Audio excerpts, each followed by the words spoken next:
Good evening, Lisa. Good evening, Andrew. We embark again on Are You Being Served? Yes. Season 9. Yes. 1983. Yes. And the complete 9th season, the DVD claims is written by Jeremy Lloyd and David Croft. Yeah, there's a lot of things it claims.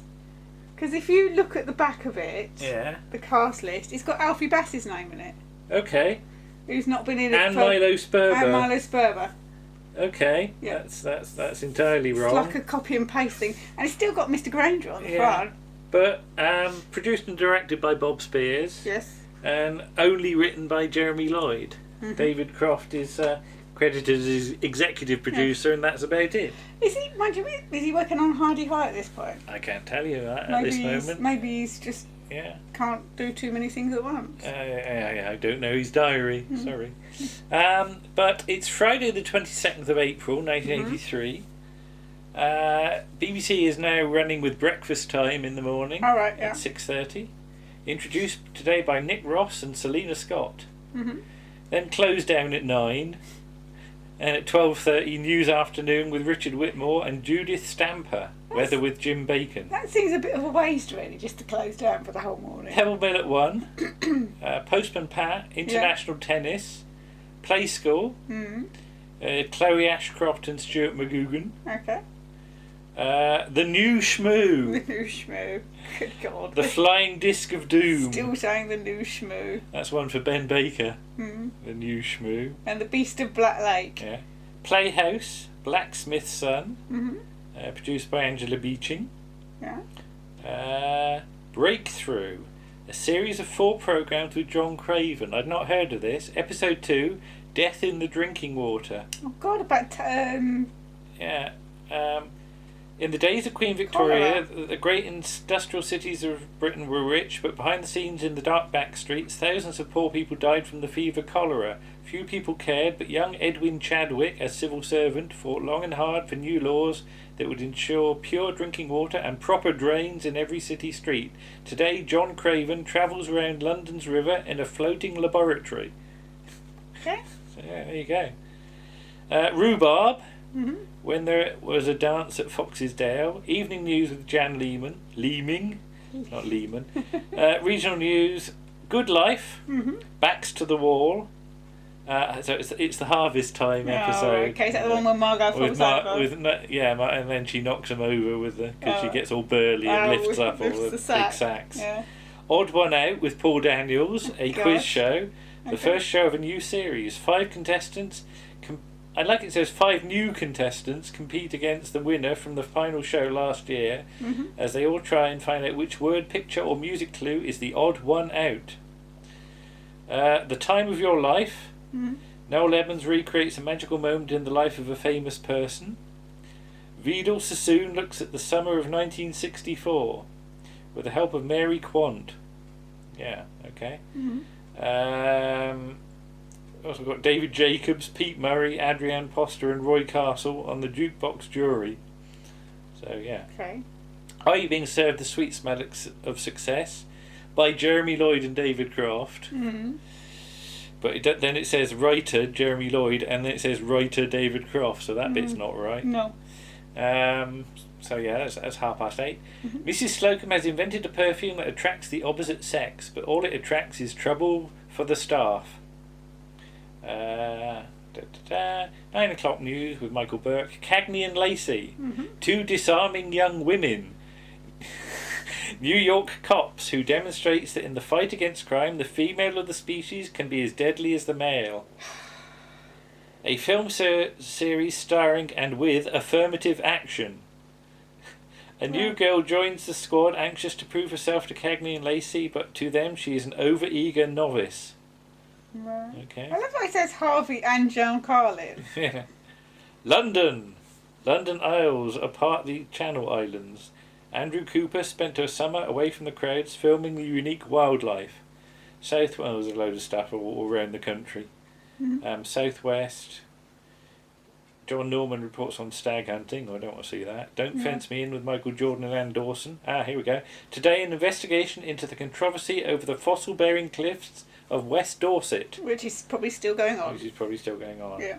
Yeah. And Diary of a Mad Housewife is the late film. starring Richard Benjamin and Frank Langella. Okay. Don't know about that. Right. Okay, right. Notes. So we have a bit of a shake-up, as we said, since we were last here. So let's work it out. There's no young or old Mr. Grace. No. Though a Mr. Grace is referenced in the dialogue. Yeah. So it's probably old Mr. Grace. Yeah, because he's particularly stingy. Yeah.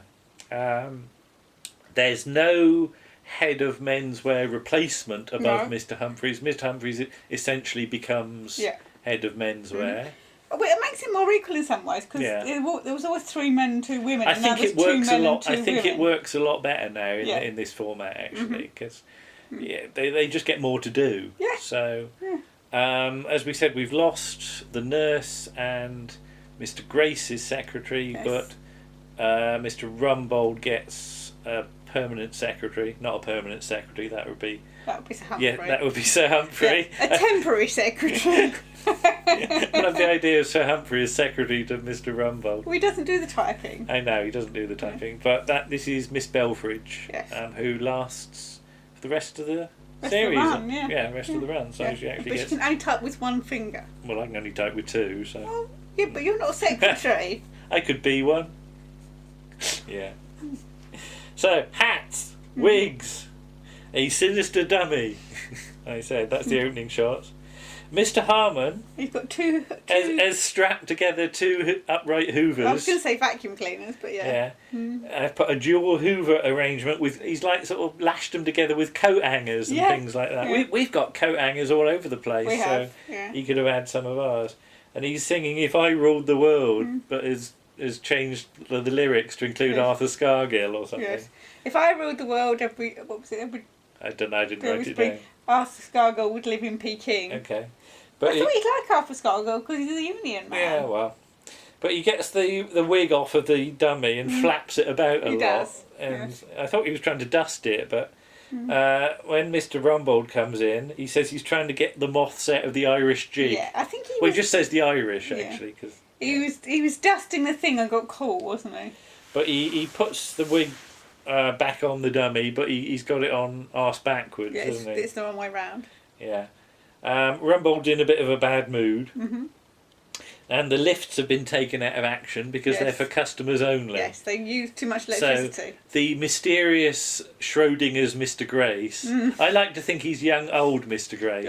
And he flips between the 2. Oh, that's disturbing. Like the black and white Guardian. Yeah, there's a point. Right. Young Mr. Grace is sort of the black Guardian and old Mr. Grace is the white Guardian. So... Or should that be the other way around? No, because young Mr. Grace is the White Guardian. You didn't say that. I did. You didn't. All right. We'll play it back and we'll see who's right. It's probably you. But yeah, so Elsie of cleaning has been sacked. Yes. Miss Belfridge comes in. She's had to come up the stairs as well. Yes. And they say about adjusting the wig, but she doesn't think Mr. Rumbold needs a wig. No. Because she says bold men are sexy. Yes. Mr. Harmon asks where he found her, page 3 of the Sun, possibly. Then in come the lost tribe, as he says. Now, Mrs. Slocombe... Yes. It's sort of different shades. It's sort of slightly pink at the top. It's pink at the top, and it gets more sort of blonde. Sort of, or white, possibly. Yeah, it's weird. It's a weird thing, yeah. It's not one of the best. It's a bit sort of not sure what it's going to be, is it? But yeah, they've had to walk all the way up the stairs, and they think they should have a sign on the lift saying out of order. Yeah. And Mr. Spooner suggests one on Mrs. Slocombe as well. What do you think of Mr. Spooner and Mrs. Slocombe here? Is it? I don't think it's quite as nasty as before. It's just niggly now, isn't it? It's more niggly, niggly, yeah. They've sort of dialed it back a bit. He's still cheeky, but I don't think she gets across about it. No, well, he's not so nasty, downright nasty, really, is he? But he's threatened with an umbrella up the hooter. But as the bell goes, the best she can give him is a reprimand. Yes. Mr. Humphreys apparently went off. He's disappeared. Mr. Harmon reiterates how they're saving electricity with the lifts. I Miss Brahms's shirt she's wearing? Because I mean, I think it must be a particularly weird 80s thing. Yeah. That Mrs Slocombe's got her usual frills, but Miss Brahms has got a plain shirt with a sort of tie around it, but the collar's standing up and the tips of the collars are flicked out slightly. Okay, that's weird. So yeah, it just looked a bit odd. But yeah, Mr Harmon is allowed to test the lift though because he's maintenance, so he goes down in it. Then Miss Belfridge comes in and says there's a man in a blue overcoat outside the window of Mr Rumbold's office. Yes. Now, she says they're on the 4th floor. Yes. But the ladies and gents department isn't on the 4th floor. Maybe it is now. Oh, so is Mr Rumbold's office moved? No, maybe the ladies and gentlemen's department's moved. Mr Bumbold, Mr Bumbold. Good old Mr Bumbold, I like him. Makes it sound like a Dickens character. Mr Rumbold's office is just off the ladies and gentlemen's department, so maybe the ladies and gentlemen's department has moved floors. Okay. It looks the same, but maybe it's moved floors. I suppose they've all got the same floor plan, haven't they? But yeah, maybe that's why they're all puffed out then. If they've had to go up loads of stairs. Yeah, that's possible then. Yeah, because it's possible that it's not even one flight of stairs to each floor, but 2. So that's like 8 flights of stairs. Good point. But yeah. So Mr Humphreys, yes, is indeed at the window. Mr Spooner wonders if he's learnt how to levitate. Yes. From doing yoga. Because John Pertwee's doctor could levitate in a TV comic strip. Yes. He learnt how to levitate. Yeah. And he foiled a villain by levitating or something. Yeah. Can you imagine Pertwee like rising up and sort of leering in at your window? But now this isn't magic. He's got a friend, George, who's outside with him. And he's a painter. Who's a painter, and he's got one of those lift things that go up the sides and of buildings. And it's obviously a member of the crew or something. Yeah. Because he gives him a little sort of grin, doesn't he? Which I don't think is necessarily in the script. Okay. Yeah. He looks sort of, But yeah, the outside of the store's being painted, and when Mr Humphreys comes in, he's got a great big handprint on his arse. On his bottom, yes.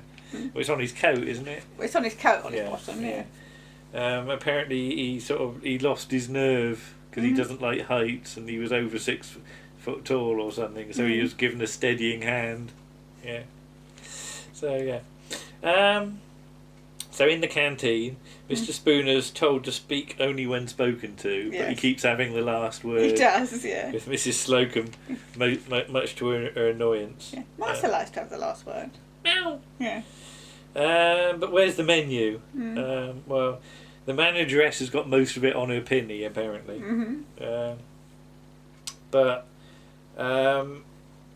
So she's a bit touchy, so they shouldn't antagonise her. So Captain Peacock starts going. Yes. So clicking what does he his do? fingers, He antagonises her. and she ignores him. Then he starts tapping the table with his spoon. Miss, and the suggestion is shove a bread roll in her ear or something. Yeah. But she eventually, when she sort of notices, she says, "Well, when my 2-year-old does that, he wants to go to the potty." So. If she's got a 2-year-old, she must have got pregnant with him in the 1981 season, because this is the 1983 season. Yeah, but you don't really see her in the 1981 series. Well, that's what she was busy procreating. Procreating. But yeah, she's got a truculent attitude. But she hasn't got any serving waitresses, have they? No. So, in some ways, this is an excuse to cut down the cast again, isn't it? Yes. Yeah. So. Yeah. Because it's only her now. So, they can either have the executive dining room stuff for executive dining room prices. Yeah. Or they can have the set menu. Which is free.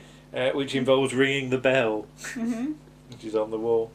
So this is all the economy cuts as well. The set menu is free though, apparently. Yes. I just said that. So they ring the bell and enter Mr Harmon with his contraption made out of a dustbin. Yeah, and loads of sort of piping. pipes and things. And he sort of takes the lid off and reacts to whatever's inside it, and immediately puts his sort of gas mask thing, and it's a full one with a tube, with like proper service respirator, as the Captain Mannering was. It's probably a leftover one from like Dad's Army or something. Yeah. But yeah, the management would prefer you to pay, but they have to give you something. This is soup, which is apparently very corrosive. The fumes, as he says, are corrosive. So they start singing and handing the plates round. What was it? Brother, can you spare a dime or something? Yes. They can't quite work out what soup it is. Though apparently it smells worse than it tastes, but there's all sorts of weird bits and bobs in it. Like noodles and chicken and cabbage and all sorts. Yeah. But they reckon a week of that and you'll give in. So, oh yes, Captain Peacock says he had this during the war when they had to march over the desert. Yes. And what was it? You could probably drive a tank over it. Yeah, Mr. Humphrey says if you let it congeal a bit, you can probably drive a tank over it. Yeah. Mr. Spooner wonders whether, if he doesn't get a pay rise, he's going to have to take up a sideline. God knows what that would involve. But Mrs. Slocombe says she's already got one. You could do a paper round. It's to do with nature, and she makes her own perfume. Didn't know she was a chemist on the side. Perhaps she's a herbalist. Yeah, maybe. But what she makes you feel light and gay, apparently. Mr. Humphreys used to be taken to the botanical gardens by his mother. But her concoction is made out of mixed herbs that nobody else has mixed before. Okay. And apparently it attracts the opposite sex. The opposite to you, whatever you are. And she did drop some on her pussy. That's quite a clever one. And her pussy got lots of attention, didn't it? Yes, there were loads of cats glued to the cat flap, she said. Not literally, no, stuck to the cat flap, she said. But she and Mrs. Axelby have been doing exhaustive tests with it down the pub, haven't they? And men crowd round them and buy drinks. Yes. Yeah. But yeah, she's got a secret ingredient X in there. We never find out what that is. We don't know. But there's all sorts of things involving things like roses and wild thyme and stuff. So, can she sell it? It's like a Sunday dinner if you had wild thyme. Okay. You put thyme in stuffing, don't you? I'm thinking of Irish wild thyme now. So. But maybe she could sell it over the counter, but they, could they keep it secret from Rumbold? Well, she'll bring some in tomorrow, and Captain Peacock and Mr. Rumbold, if they got a cut, then maybe, I think it's just Captain Peacock. Yeah, I don't think first. Mr. Rumbold's intended to get a cut. But Mr. Humphreys wants to be a guinea pig with it. Yeah. So next day, Miss Belfridge comes in late, but Captain Peacock will keep it a secret. Because they have a bit of a thing sort of going on over the course of the flirting thing. 2 seasons. But she's got a cold, doesn't she? Yeah. I can't quite see what she sees in him, but yeah. But that's I think she just likes men. So. Yeah, men. So what was it? Call me Stephen, he says, and she immediately calls him Steve, which doesn't go down too well. Makes him wince. Yeah. But Mrs. Slocombe has got a huge jug of perfume. Yeah. It's one of those big sort of, I don't know, sort of, I don't know how many litres it is, about 5 litres sort of glass jar of it. The sort of thing you sort of put flagons of cider in or something like that. But, and it's very red. It's real industrial. It looks like paraffin, actually, doesn't it? A little Probably. bit. But yeah, Captain Peacock he's got a copy of the Staff magazine that he's waving about. Well, the Upper Management Staff magazine. Senior Staff Senior magazine. Staff that's magazine, right. And he showed a copy to Mrs. Peacock, and she didn't like the picture of Miss Belfridge, which I have to ask, given that she's in some sort of bathing costume thing, who took the photo? And I have a horrible feeling. Well, it's not going to be old Mr. Grace, is it? Because it wouldn't be in focus. So, unless she supplied it herself, I don't know. Yeah, she might have done. Maybe. Well, maybe she was in a sort of beauty competition. Maybe. They have plenty of beauty competitions. So yeah, Miss Captain Peacock was going to get a free sample of the gets a free sample. Perfume. They can't quite work out what to call it. Something about panther, wasn't it? What was it? Yeah. Some pampas grass. All right. Something like that. I thought it was panther, but his and hers, or maybe Adam and Eve, if it comes from the Garden of Eden. So, sort of dabs behind the ears for Mrs Slocombe and Mr Humphreys. Mr Humphreys has it on his wrist. Oh, does he? A bit. But it smells a bit chemically, according to Miss Brahms. Oh, that's the perm, apparently, isn't it? Mr Humphreys has it on his wrist. On his wrist. That was the repeated word use of the word wrist. Okay. But they need to prove it that it works. Then enter Rex Robinson. Yes. Who wants a brigade tie.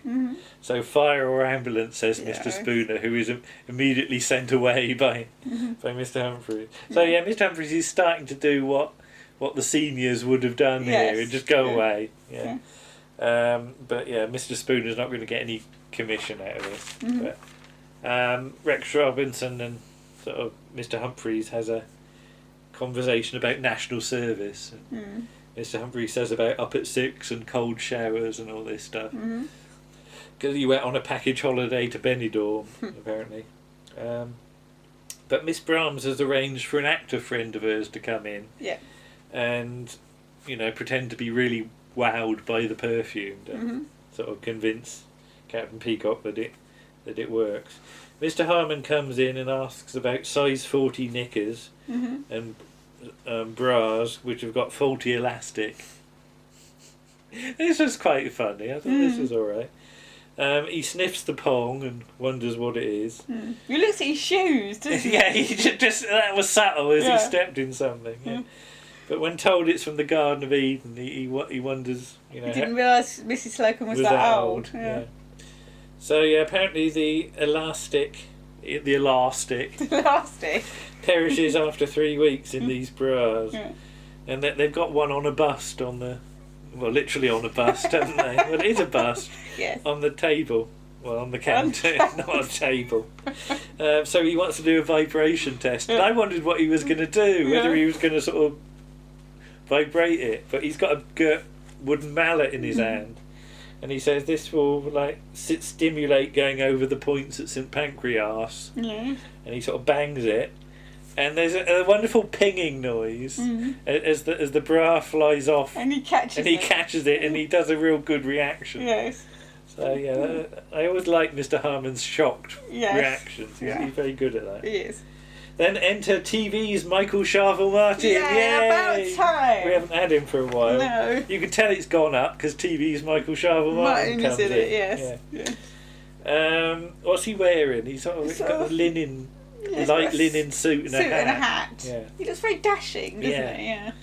And he's after something for a lady friend. And he reckons there's a magic fragrance he can detect. Which is familiar and elusive. He's told it's £2 a bottle. And he'll have half a dozen. And he's all over Mrs Slocombe, isn't he? He kisses her on the cheek. And invites her to his penthouse.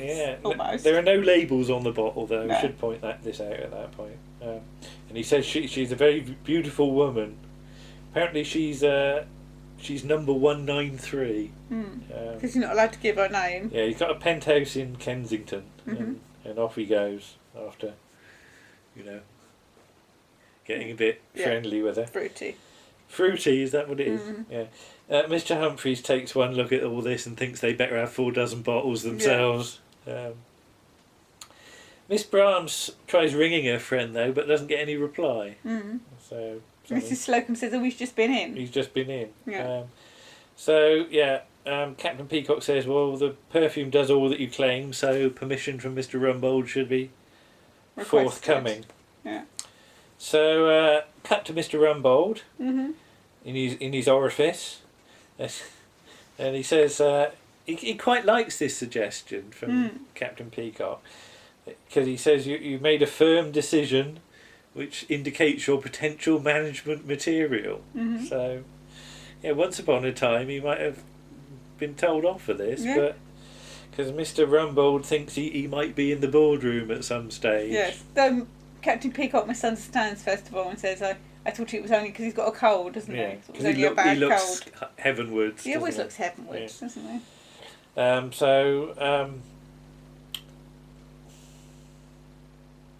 that? I don't know. You wrote it. Trilogy twist depart. I don't know. What? Or trilobites depart. I don't know. No idea. Well, Mr. Rumbold departs. Yeah. Well, it doesn't say Rumbold, but yeah, Mr. Rumbold departs because he's got a cold and a temperature. Yes. And he can't work out where he got it from. No. And then Miss Belfridge starts to sneeze. Yes.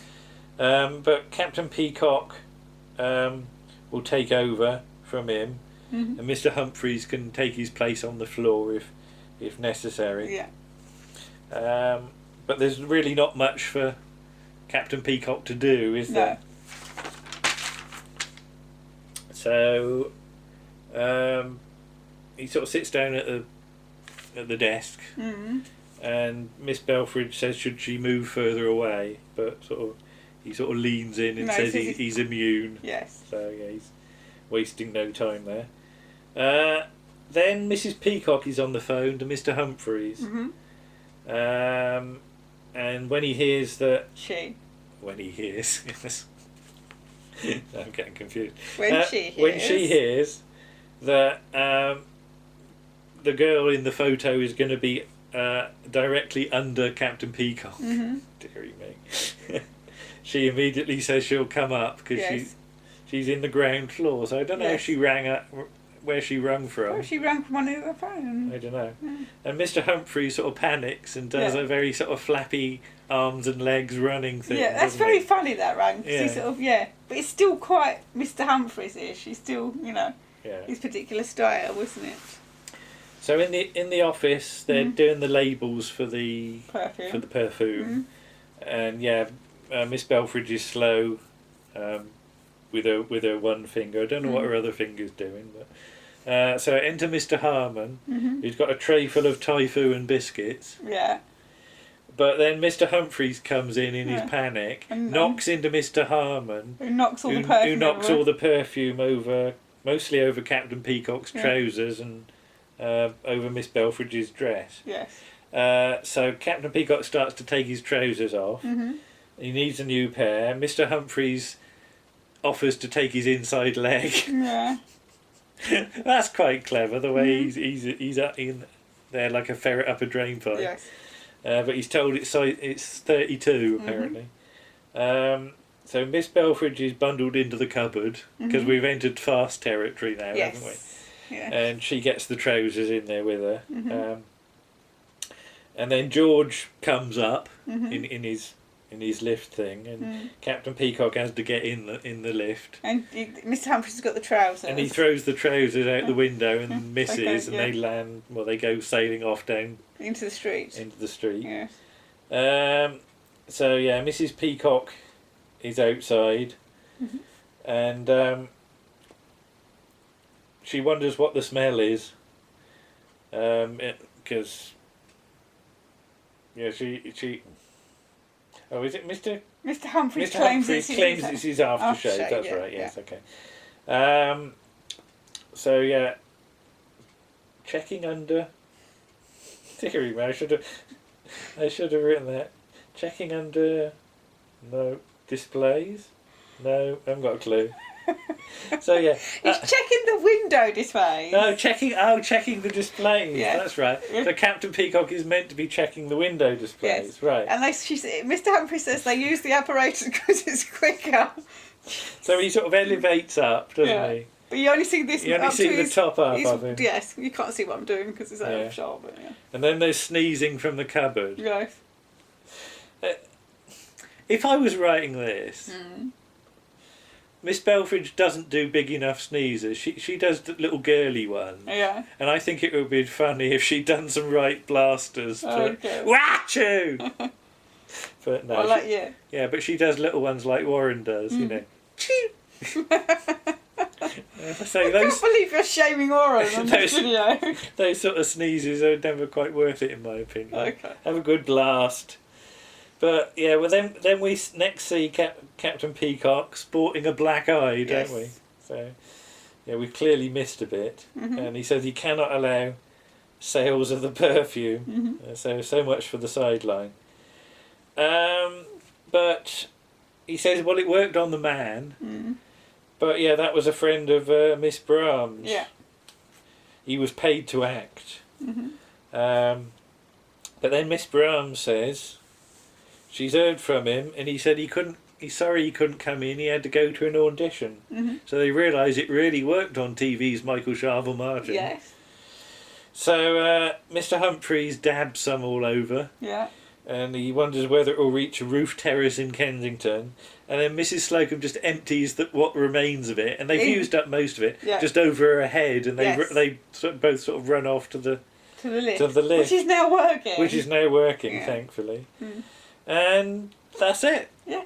End credits, as I said, Jeremy Lloyd and Bob Spears are notable, and David Crawford is just exec.